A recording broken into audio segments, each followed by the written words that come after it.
Good morning you guys, it's Karen and I have got a very exciting review today that I know you guys have been waiting for, and it is on the Pod Tracker 2, which is a GPS tracker for pets. So lots of people use them for cats, lots of people use them for dogs, and it's just peace of mind. And I have not had peace of mind for a long time with Watson, but it was recently really put to the test, and this is why I started looking into trackers. So let me tell you what happened to me. Watson is nearly 2 years old, and for most of his life we have walked these cycle paths that we do, and he's never shown any interest on. There is a few little exits along the cycle paths, there are some steps, and he's never really shown any interest. Once he showed a little bit of interest at going up some steps, but I called him back, he came back, no problem. He's got pretty good recall. The only time his recall is not good is if there is a hot dog involved, or maybe another dog or something, you know, that's really caught his attention, then his recall isn't 100%. But other than that, if we tell him to come or this way, then he comes with us and there's no problem. So this particular evening, I had taken Watson along the same route as we always go, along the cycle path, and all of a sudden he shot up the steps. And I knew that at the top of those steps was a main road, so you can imagine my heart was in my mouth. I didn't immediately run up the steps afterwards. I was calling him as he was going up the steps, but he wasn't responding. It's like something, I don't know whether he'd smelt a squirrel, whether or not he thought his dad was at the top. Something had clearly caught his attention that meant he couldn't hear me calling him, and he just wasn't responding. But I did not want to run after him, because running after a dog obviously is going to make them run away from you, and that meant he would be running into traffic. So I stood at the bottom not knowing what to do, and then I heard screeching at the top of cars, and so I did run up the steps. When I got to the top, he was in the middle of a main road and all the cars had screeched to a halt, and he was just standing there looking dazed. So awful experience, and I immediately put him back on lead. I phoned my husband, told him what had happened, and just said, how could I have avoided it? What can we do to prevent that happening? And as he said, there's nothing you can do to avoid that. These things happen, and we just have to hope that we can find him when he shoots off like that. I've spoken to many people since who have said that their dog has done that once in a while, got the scent of something, or just something's caught their attention and they've just run off. In a way, it was good that the traffic stopped, because he was unharmed and he was scared by it. So he stood in the middle of the road. The woman helped me get him back. He came back to me then, he was fine. But had he have dodged the traffic and got to the other side, he would have disappeared and I would have had no clue where he had gone. And that was the most frightening thing to me, was how would I have known where to start looking? I just wouldn't have had a clue, because dogs run very fast. You just wouldn't have known. You just wouldn't have known whether to go left or right.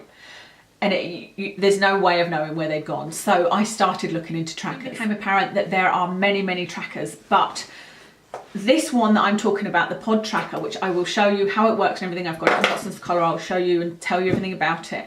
But this one seemed to have consistently good reviews, but there were a couple of things about it that I didn't find in any others, as well as the consistently good reviews. I'm a nightmare with the reviews. I almost want it to be 100% good, and if there's one bad, I'm like, no, I'm not having it. But you know, that isn't the way life works. But with this one, it seemed to be the only one that was an activity tracker. This is an activity tracker and a GPS finder. You know, what am I thinking of? It's a tracker as well as an activity monitor. So it's like a Fitbit. It will record their activity, how much they've run, how much they've walked, how much they've rested, what their fastest speed is, etc. But it also is a tracker that you can just press. I can just click find Watson at any point and I can find where he is. So it's the only one I could find that combined those two elements. The other two elements that it combines, that I couldn't see any other one that did it. I'm not saying there aren't, it was just from my investigations and all the ones that I researched, this is the one that had, this is the only one I found that had all of these combinations. It has Wi-Fi and GPS, so it's tracking via Wi-Fi and via GPS, not just one of them. The other thing that I found is that most of the other trackers require you to pay a monthly service charge.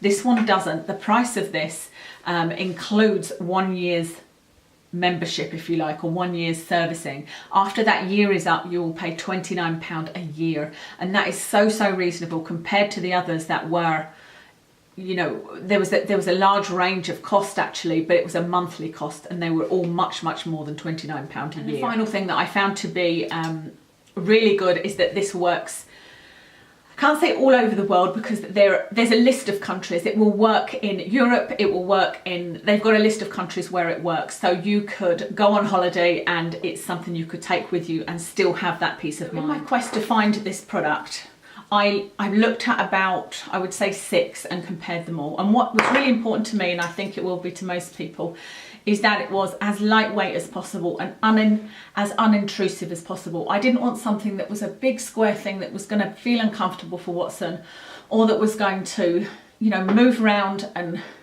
I just didn't want something that was going to make him feel uncomfortable. I wanted something that, if possible, would not be obvious, that you couldn't immediately see it. And yeah, I wanted something that was quite lightweight. I also wanted something that wasn't too complicated for me to use because I'm not great with technology changes. And I wanted something that had a good battery life and that was easy to charge, and there wasn't too many wires and extra things to charge, and this met all that criteria. So this is it on Watson's collar. Now, unfortunately, I did unbox it and everything off screen, but what you get in the box is this is a pod tracker with its battery on. So you can see it is very small. It is very lightweight. It reminds me actually of, this will show my age, but the old battery films. If you had a camera, you used to buy a 35mm. It's actually smaller than that. This one is smaller than that, but you can see, like I said, how small it is, but it's very lightweight. So in the box you get this, you get the charger, which is, this is the charger, and this has got a battery in it. This is the battery, and so you simply slot it on, turn it round, and you plug that into any USB to charge it, which is brilliant, because as soon as this runs out, I just turn the end off and swap them over and stick it in the back of my computer, and then it's charged for the next time I need to change it over. So you never need to worry about that out of battery problem. And when it gets low on battery, I hadn't read the instructions about this, it barks at you, which frightened the life out of me, because when Watson was out for a walk, there was a bark in the living room, and I was like, okay, how's that happening? But it was just telling me that the battery was low. So again, you've got a warning system so that you can get the battery changed. Let me tell you exactly how long it is. It is 8.5, is that, no, 4.5 centimetres, or 2 inches. 2 inches long, and across it's 1 inch. So you can see it's very small. I'll also insert a picture for you of Watson wearing his collar so you can see what it looks like with it on. So you get that, you get the battery, and you also get these loops to put through the device to be able to clip onto the collar.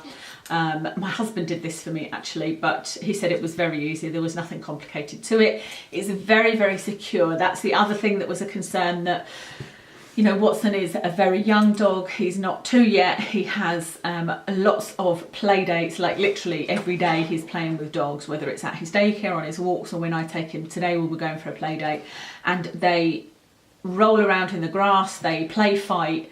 There's a lot of rough and tumble. I didn't want it to easily come off. This is very secure, and you get 2 extra kind of cable ties in the box as well. So very secure. It's not going to just come off with play. So when you first get it, I can't remember whether the battery was charged or not, but charge up the battery just by sticking this in the back. It will be a kind of amber light when you put it in, and then it will turn green when it is readily charged, which is really easy to see. So put the battery on, and then you hold it down till it comes on. So let me actually change the battery so that I'll show you how you do it. That's the battery off. I'm going to put this back on again as if I just charged it up. So put it on and you twist it, that's it done. Then you hold it down, the button is at the end here, and you hold it until you get 3 lights. 1, 2, 3, and then you let go. What happens is this then flashes intermittently, and it will do that until you're actually supposed to do this outside, holding it up in the air, but I have found it works absolutely fine doing it indoors. I don't know whether you saw it just flashing there. Let me hold that there so you can see it. See, it's flashing. It will do this for about 5 minutes until it has matched with your phone, and you know, until it's fully ready. So just allow yourself 5 minutes when you're changing over the battery or when you're first using it for it to settle down, if you like. Then what you need to do is you need to set up the app on your phone, or you can use it on an iPad, or you can use it on your computer. I actually have it on my computer and I have it on my phone, but I first set it up on my phone. Obviously my husband and I both wanted to use it, so you can have as many users as you want looking at the same pod, but you can't set up separate accounts. So I log in as my husband because he set up the account, like I said, when I was away. So I just downloaded the app, it's a free app, and then I logged in as my husband, and I can see all of the same screens that he can and all of the same information that he can. Sign up is extremely easy. You put in the name of your pet, the breed, and then you have to put the code number in for this, which you get your particular ID, or you can scan it in, and that's you set up. So what I'll do now is I will actually show you on my computer the screen, because it's easy for me to see it on my phone, but to hold this up it might not necessarily be as clear as you'd like it to be. But the great thing is the screen is exactly the same on the computer as it is on the iPhone. This is the first screen you come to. Excuse my little piece of paper there, but obviously I don't want my pod ID to be public, because that means anybody could log into it. So you can see that it says it's Watson. It says the type of dog, type of animal, so it's a dog, the breed, that it's male, his date of birth, and it's telling you here the distance logged is 39 miles. His last adventure was 3.1 miles on the 8th of October, and his top speed was 18 miles an hour. And it's showing you there actually his last adventure, which was yesterday. So that's the main screen, and that is his profile. So that's the button there. You see how... Okay, so if you see on the left here, that is the profile, and that will give you this page. And then you've got locate down below it. If you click on locate, it's already showing me Watson and where he was an hour ago, but I can just click on find Watson and it will connect and show me where he is.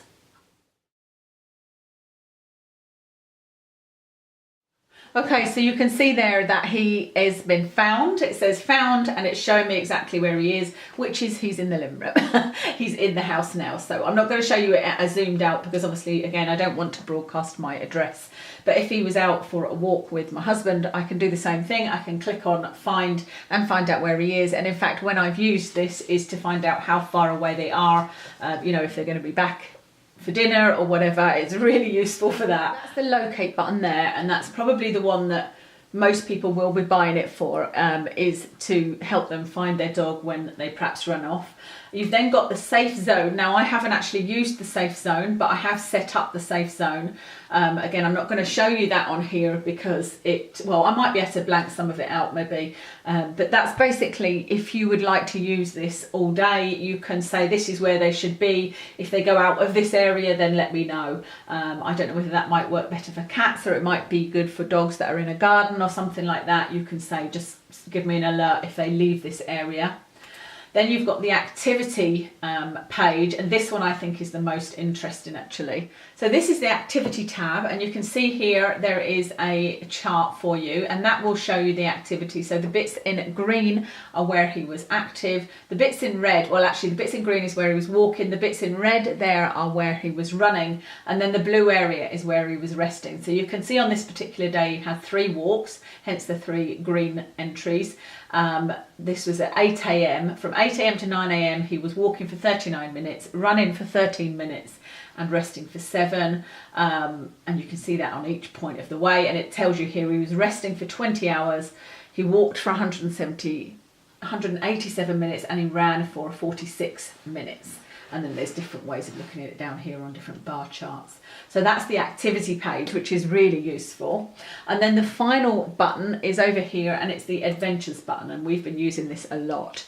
This is not one you need to use at all. You could just leave this and never press it, and just use this as a GPS tracker if you needed to, and to look at the activity. But for this, each time you go out on a walk, it will track exactly where you went and all of your activities. So if we have a look at, let's have a look at one that's quite interesting, if we can.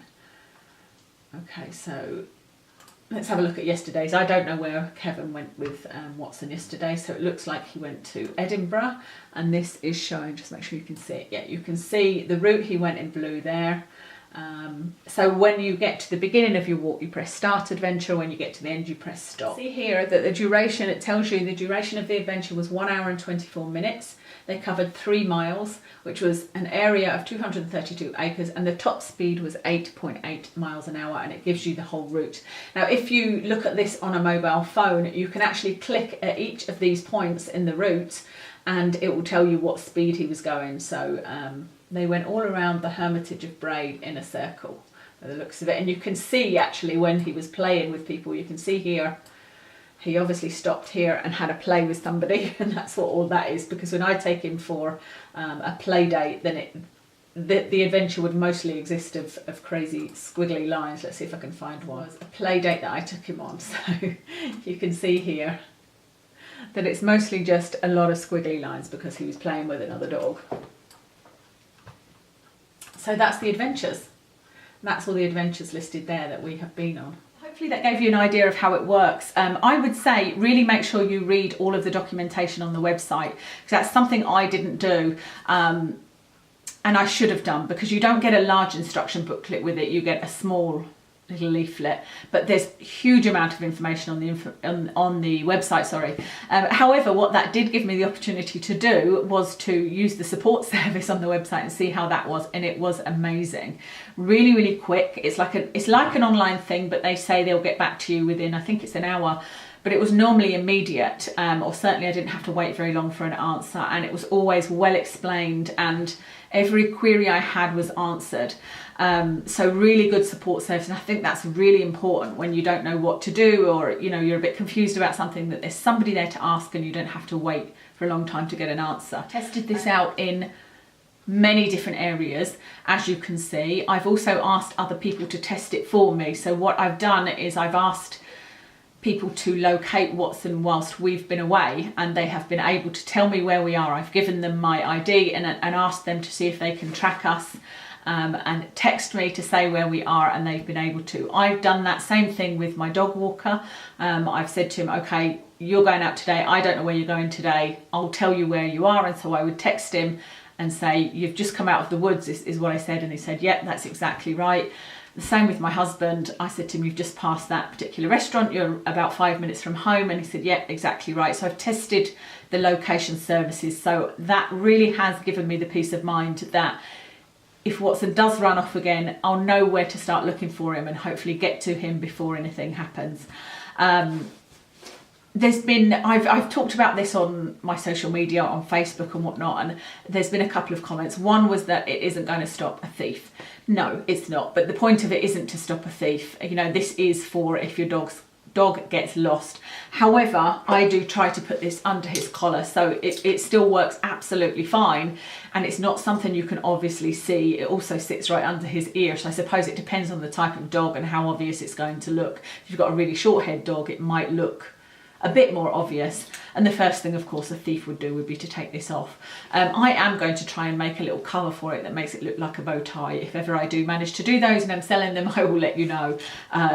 But hopefully with this you would then find the dog before they were wandering the streets and able to be stolen. The other thing that was mentioned was about the radiation risk, but this is not ionising radiation, meaning that basically the risk is the same as if you were using a mobile phone, and it depends how much you want to use it. If you want to use the safe zone and you want it to be on them all day, then they're going to have it on for longer.